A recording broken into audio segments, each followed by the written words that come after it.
आज की खास रेसिपी है स्पेशल पराठा की रेसिपी, जिसे हम बनाएंगे मूली से। हाँ जी हाँ, मूली, वही मूली जो कि खाने में सबको पसंद है। लेकिन हम सिर्फ मूली से इस पराठे को नहीं बनाएंगे, इसके लिए और भी सामानों की ज़रूरत होगी, जो कि मैं आपको आगे बताऊंगी। तो यह पराठा सिर्फ मूली का नहीं है। आज हम बनाएंगे मेथी मूली पराठा, वो भी ऐसा पराठा बनाएंगे कि आप इसे खाने के बाद आप दूसरी तरह से कोई पराठा बनाना चाहेंगे नहीं। क्योंकि मूली पराठा तो सबको खाना पसंद नहीं है, क्योंकि जब भी हम मूली का पराठा बनाते हैं तो उसमें से अजीब स्मेल आती है। लेकिन आज हम जो मूली पराठा बनाएंगे ना, वो बहुत ही मज़ेदार बनेगी। तो पहले हमने मूली को यहाँ छीलकर और इसका जो साइड का पार्ट है ना, उसे कट कर लिया। तो चलिए इसे फेंक देते हैं और यहाँ पे लाते हैं मूली को। तो अब हम मूली को यहाँ करेंगे कद्दूकस।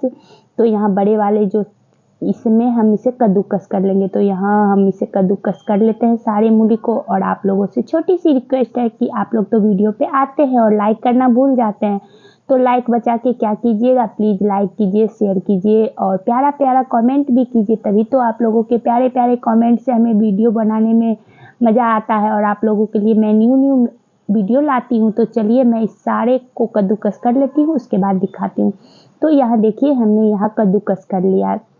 तो अभी जो है ना, मूली में पानी है, तो आप चाहे तो ऐसे करके हाथों से निचोड़ कर पानी निकाल लीजिए। लेकिन ऐसे में पूरा पानी नहीं निकलता है, तो मैं आपको एक और ट्रिक बताती हूँ। तो यहाँ हमने ले लिया है एक रुमाल और इसमें डाल देते हैं आपने सारे यहाँ कद्दूकस किए हुए मूली को। तो मूली को डालने के बाद इसे बिल्कुल अच्छी तरह से निचोड़ देंगे और इसका जो भी पानी है ना, सारा पानी इसमें निकल जाएगा और आपकी मूली जो है ना, बिल्कुल सूखी सूखी बनेगी। और जब आप इसे भरिएगा ना, तो यह बिल्कुल फूटेगी नहीं। यह बहुत अच्छा ट्रिक है, तो आप भी ज़रूर आजमाइए। और यहाँ साइड में हम रख दिए पानी और सारे मूली को यहाँ निकाल लेते हैं। तो यहाँ देखिए, यह सूखी सूखी लग रही है ना, वैसे ही यह सूखी सूखी अब हो गई है। तो यहाँ पे हमने ले लिया है 1 चम्मच जीरा को गर्म करके और इसे यहाँ पे हम मोटा कूट लेते हैं। अब इसे भी हो गया। तो अब हमने जो मूली को साइड में रखा था, तो यहाँ मूली ले लिए। अब इसमें डालेंगे 1 चम्मच अजवाइन। तो अजवाइन ज़रूर डालें, अजवाइन का फ्लेवर बहुत अच्छा आएगा। साथ ही यहाँ पे हमने जो जीरा को यहाँ पे क्रश करके रखा था, उसे डाल देंगे। धनिया पत्ती डाल दी है, हरी मिर्च डाल दिए हैं और एक छोटे से प्याज को हमने बारीक कट करके डाले हैं। तो प्याज भी ज़रूर डालिएगा, आपका यहाँ बहुत अच्छा फ्लेवर आएगा। अगर चाहे तो डाल सकते हैं, अगर जो प्याज नहीं खाते हैं वो नहीं डालें। अब यहाँ पे डाल देंगे हल्दी पाउडर। अब हमें इसमें कुछ भी नहीं डालना है। तो आप यहाँ सोच रहे होंगे कि नमक हमने नहीं डाला, तो हाँ हाँ, हमें नमक बिल्कुल नहीं डालना है, क्योंकि नमक डालने से मूली फिर से पानी छोड़ेगी। तो अब इसे साइड में रखते हैं और यहाँ हमने ले लिया है मेथी। तो आज हम मेथी का जो है ना, आटा गूँथ कर तैयार करेंगे, जो कि जिसे मूली का पराठा पसंद ना हो वो मेथी का भी बना सकते हैं। तो हमने मेथी को उधर काट करके तैयार कर लिया है।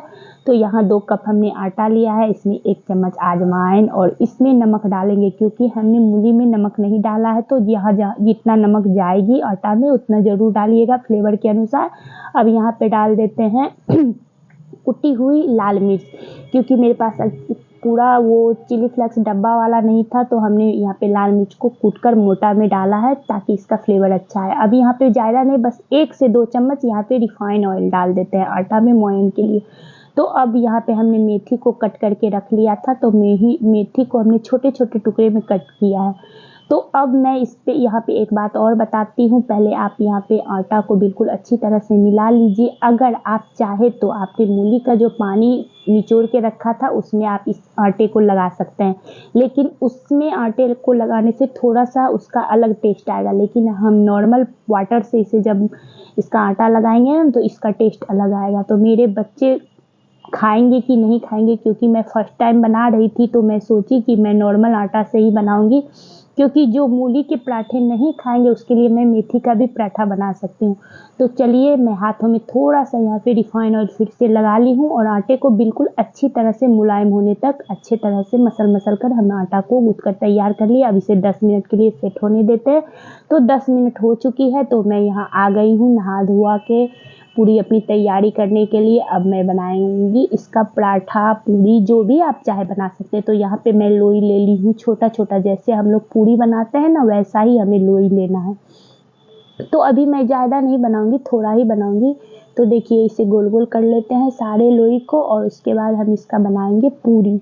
तो आप सोच रहे होंगे पूरी बना रहे हैं, हम तो बोले थे पराठा बनाएंगे, तो लेकिन हमारी इसका अलग ढंग से पराठा बता रहे हैं, जो कि आपकी पराठा जो है ना बिल्कुल फूटेगी नहीं, और इसमें जो आप स्टफिंग डालेंगे ना वो भर भर के स्टफिंग जाएगी। तो चलिए अब मैं इसका सूखे आटे से इसे लपेट दी हूँ और इसका पूरी बना लेते हैं। तो देखिए, हमें ज़्यादा बड़ा भी नहीं बनाना है और ज़्यादा छोटा भी नहीं बनाना है, नॉर्मल जो पूरी होती है ना, तो ऐसा पूरी। तो यहाँ देखिए मेरी पूरी बनकर तैयार है, आधा टेढ़ा जो भी है मैं बना लेती हूँ और उसके बाद मैं सारे पूरी को आपको दिखाती हूँ। तो यहाँ मैं 4 बनाई हूँ, अभी मैं ज़्यादा नहीं बनाई।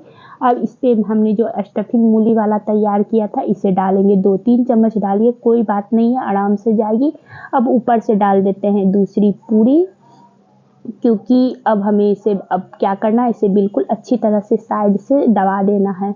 अगर आपको लगे कि पानी लगाना है तो पानी लगा सकते हैं। अब इसे फिर से सूखे आटे से लपेटेंगे और तब इसका एक पतला सा पराठा तैयार करेंगे। आप चाहे तो वैसे भी इसे भर सकते हैं, लेकिन ऐसे भरने से यह बिल्कुल टूटती नहीं है और स्टफिंग भी भर भर के जाती है। और यकीन कीजिए फ्रेंड्स, मैं अभी ये रेसिपी फर्स्ट टाइम, अभी मैं बहुत ही रेसिपी ऐसी है जो मैं फर्स्ट टाइम ट्राई की थी, तो यह पराठा मुझे बहुत ही अच्छी लगी थी। और यह पराठा मैं झूठ नहीं बताऊंगी, गर्मा गर्म ही बहुत अच्छी लगती है। तो आप जब भी बनाएं गर्मा गर्म बनाएं। वैसे हम तो लंच में भी बच्चे को डाल देते हैं, लेकिन यह गर्मा गर्म बहुत ही स्वादिष्ट लगती है। तो इधर मैं चूल्हे पर उसे पराठे को सिकने के लिए छोड़ दी हूँ और दूसरा पराठा भी मैं इधर बना लेती हूँ। तो इसी तरह से मैं पराठा भी बनाऊंगी और इधर मैं पराठा को चेक भी करूंगी। तो अब इसे पलट देते हैं और इसे मीडियम टू लो फ्लेम पर बिल्कुल अच्छी तरह से सिकने देते हैं, क्योंकि इसकी पराठा जो है ना करारे बनेगी। तो यहाँ पे मैं डाल दी हूँ सरसों का तेल, आप चाहे तो बटर घी जो भी चाहे आप लगा सकते हैं, लेकिन मैं स्पेशल जब भी पराठा बनाती हूँ, नॉर्मल पराठा छोड़कर मैं जब भी पराठा बनाती हूँ तो सरसों का तेल में ही बनाती हूँ, क्योंकि मुझे बहुत अच्छा उसका फ्लेवर लगता है, इसीलिए।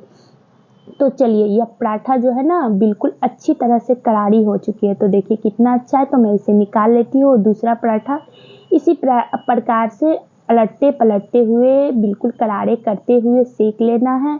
तो आप लोग हमें ज़रूर कमेंट करके बताइएगा कि आप लोगों को यह रेसिपी कैसी लगती है, क्योंकि यह रेसिपी हेल्दी के साथ साथ टेस्टी भी है और मूली का पराठा में एक अलग ही फ्लेवर आ जाता है इस पराठे को बनाने से। तो चलिए, मैं सारा पराठा यहाँ बनाकर तैयार कर ली हूँ, क्योंकि मुझे अभी ज़्यादा नहीं बनाना था, तो मैं 4 बनाई हूँ। तो आप लोगों को मेरी पराठा की रेसिपी अच्छी लगती है कि नहीं, और मेरी कौन सी रेसिपी अच्छी लगती है सबसे ज़्यादा, हमें कमेंट करके ज़रूर बताइएगा। तो फिर मिलते हैं एक नई रेसिपी के साथ। धन्यवाद, bye bye, take care friends.